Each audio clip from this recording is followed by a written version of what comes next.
Good morning বন্ধুরা, কেমন আছো তোমরা সবাই? আশা করছি সবাই ভালো আছো।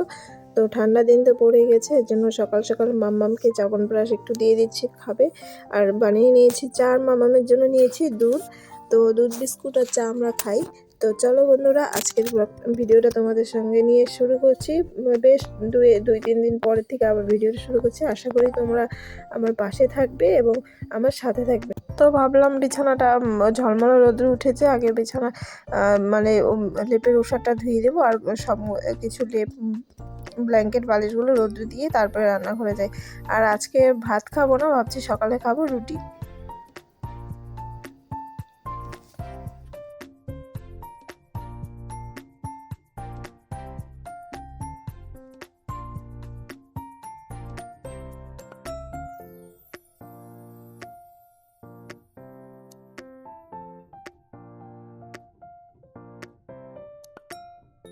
এই ঠান্ডার সময় কাঁথা মানে বিছানাপত্র এরকম ঠান্ডা হয়ে থাকে না, মনে হয় রৌদ্র দেখে যতই কষ্ট হোক কিংবা সময় লাগুক, মনে হয় কি একটু রৌদ্র দিই। তারপরে তো দেখতেই পেলে ওগুলো রৌদ্র দিয়ে আমি ওদিকে দেখতে পাচ্ছ নিচে সব দুপুরের জন্য সব সবজি টবজি আমার বানানো হয়ে গেছে। তো সকালে খাবো রুটি। তো আটাটা মেখে রেখে এদিকে করবো আলুর তরকারি। তো আটাটা মেখে রেখে দিলাম, এদিকে কড়াইতে দিয়ে দিচ্ছি একটুখানি তেল, কালো জিরা সম্বাদ দিয়ে, নতুন আলু এনেছে তো নতুন আলু দিয়ে তরকারি করবো একটু। তো যাকে বলে সাদা আলুর চচ্চড়ি, এটা দিয়ে আজকে ঘরে আছে মিষ্টি। আগামীকাল মানে গতকাল আমার দাদা এসেছিলো, তো মিষ্টি এনেছিলো, তো মিষ্টি রয়ে গেছে, তো সেটা দিয়ে আমাদের আজকে সকালে খাওয়ার কিংবা সকালে ব্রেকফাস্ট হয়ে যাবে। তো এদিকে তরকারিটা বসিয়ে দিয়ে ঢেকে দিয়েছি, আস্তে আস্তে হতে থাকুক, আর আমি এদিকে রুটিটা বানিয়ে নেব। আমি না প্রথমে গুলিগুলো এইভাবে যদি হাতে সময় থাকে এইভাবে গুলিগুলো করে নিই, তাহলে বেলতে সুবিধা হয় এবং জায়গাটাও মানে সুবিধা হয় আর কি। তো যখন সময় থাকে না তখন আমি ওই যে মানে এক পাশে গুলি করি আর এক পাশে বেলি। তো আমি এদিকে বেলছি আর ওদিকে রুটিটা ভাজছি। চলো বন্ধুরা। আর এদিকে আমাদের বাড়িতে 2-3 দিন যাবত কিন্তু একটু নতুন অতিথি এসেছে, মানে 1 মাসের জন্য আর কি। তো এই যে আমাদের গোপু সোনা। তো মামামের বাবাকে স্নান করাচ্ছে। তো সকাল সকাল গোপালকে তো ততক্ষণ না খেয়ে রাখা যাবে না, মা আজকে বাড়িতে নিয়ে আসবে একটু পরে। তো আমি যেহেতু দিব না, তার জন্য বাবা আর মেয়ে মিলে পূজাটা গোপালকে সেবা দিয়ে দিল। আর এদিকে দেখতে পাচ্ছ আমার তরকারি আর মিষ্টি নিয়ে আমরা খেতে বসে পড়েছি, আর এদিকে মাম্মামও খেতে বসে পড়েছে।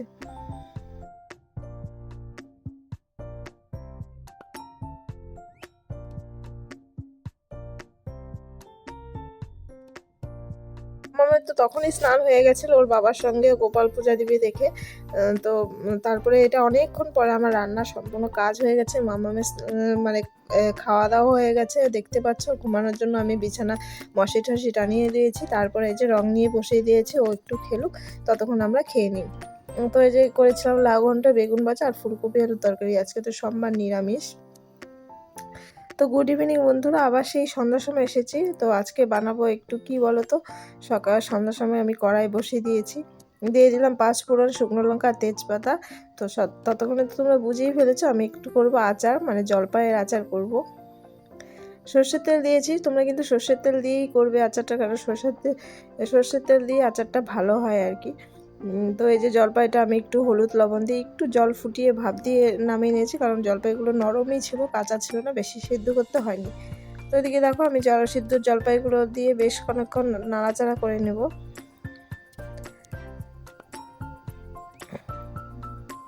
দিয়ে দিলাম লবণ পরিমাণ মতো।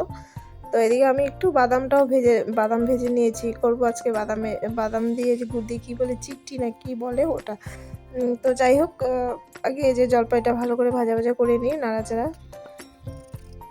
তারপরে একটু এই যে গরম জল দিব, বেশি দিতে হবে না, গুড় দিলে আবার জল ছাড়বে। তো একটুখানি জল দিয়ে ফুটিয়ে নেব।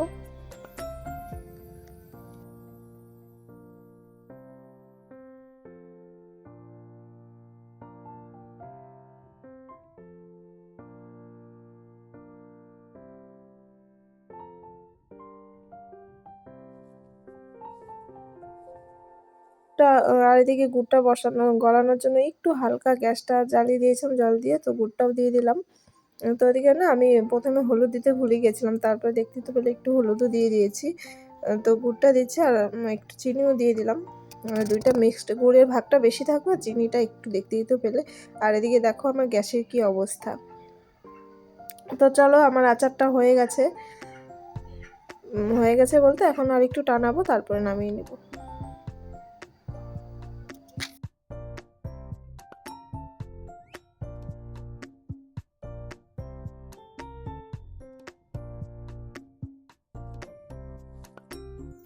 তো আচার তো সব কিছু হয়ে গেছে, যেটা না দিলে আচার ইনকমপ্লিট। তো সেটা হচ্ছে এই যে মশলাটা, এখানে মৌরি, শুকনো লঙ্কা আর তেজপাতা আমি দুপুরবেলায় রোস্ট করে মিক্সিতে পেস্ট করে রেখে দিয়েছিলাম। তো ওদিকে দেখতে পেলে বাকি গুড়টা আমি ভালো করে টানিয়ে যে বাদাম দিয়ে এই যে থালার মধ্যে একটু তেল দিয়ে আমি ওটা ছড়িয়ে দিয়েছিলাম। আর এখানে সসপ্যানটার অবস্থা কি, তার মধ্যে আমাদের চা খাওয়া হয়ে গেছে। আর গ্যাসের অবস্থা দেখো। তো চলো বন্ধুরা, আমি এগুলো পরিষ্কার করি। তারপরে দেখো রাত্রেবেলা সন্ধ্যার সময় এগুলো রান্নাঘরটা পরিষ্কার করে এই যে মামামকে নিয়ে একটু বসেছি। মানে এই সময়টা তো তোমরা জানোই আমি ওকে নিয়ে একটু মানে খাতা বই একটু পড়াশোনার চেষ্টা করি আর কি।